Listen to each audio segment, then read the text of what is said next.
नाज़रीन, कुछ बरस पहले तक छाछ यानी लस्सी तकरीबन हर घर में मिल जाया करती थी। लोग चाय और कॉफ़ी से वाकिफ नहीं थे और लस्सी को शौक और रग़बत के साथ पिया करते थे। यही वजह है कि उनकी सेहत काबिल रश्क होती थी। वो मजबूत जिसामत के मालिक थे, मेहनत भी ज़्यादा करते थे और थकन या कम हिम्मती और स्ट्रेस, टेंशन, ज़हनी तनाव जैसे एहसासात से मुकम्मल तौर पर आज़ाद रहते थे। लस्सी तिबी नुक्ता नज़र से अपने अंदर इतने फ़वाइद रखती है जो आपको महंगी अद्वियात और फूड सप्लीमेंट से भी हासिल नहीं हो सकते हैं। लस्सी के अंदर ऐसे अच्छी किस्म के बैक्टीरिया मौजूद होते हैं जो हमारे जिस्म में पहुंचकर बीमारी पैदा करने वाले बैक्टीरिया को ख़त्म करने लगते हैं। साथ ही ये हमारे इम्यून सिस्टम को बूस्ट करती है, कुव्वत मुदाफ़त को मजबूत बनाती है। इसलिए कई तरह की बीमारियों का मुकाबला करने के लिए लस्सी एक बेहतरीन ढाल साबित होती है। ख़ास तौर पर पेट के अंदर या आंतों में जो बीमारी पैदा करने वाले बैक्टीरिया हैं, उनके खिलाफ ये इंतहाई मुअस्सर किरदार अदा करती है और आंतों की सोजिश या इन्फेक्शन को दूर करती है। यही वजह है कि पुराने दस्तों में या संगरहनी के मर्ज में अगर कुछ अरसा गाय के दही से तैयार की गई लस्सी पिलाई जाए तो संगरहनी का मर्ज इस एक ग़िज़ा से ही मुकम्मल तौर पर ठीक हो जाता है।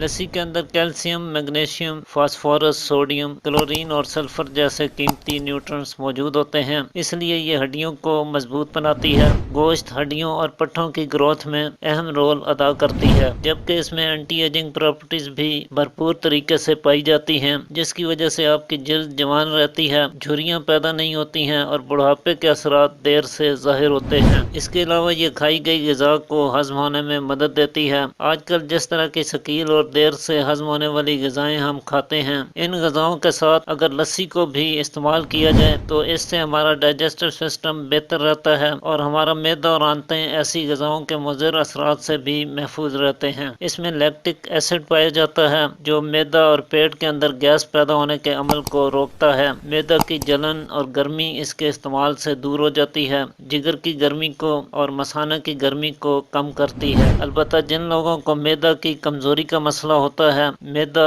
कमज़ोर होता है, ऐसे लोगों को बाज़ दफ़ा लस्सी हज़म होने में दिक्कत होती है, तो ऐसे में लस्सी को बलोकर मक्खन अच्छी तरह से निकाल लें और लस्सी में कदरे पानी मिलाकर पिलाएं तो इससे सकलपन यानी भारीपन दूर हो जाता है और ये जल्द हज़म हो जाती है। इसी तरह अच्छी पुरसकून और गहरी नींद हासिल करने के लिए भी ये बेहतरीन चीज़ है, बल्कि इसे शराबुस सालिहीन यानी नेक लोगों की शराब कहा जाता है। चुनांचे जिन लोगों को नींद ठीक तरह से नहीं आती है, ऐसे लोग लस्सी को ज़रूर इस्तेमाल करें, इससे उन्हें अच्छी नींद आना शुरू हो जाएगी।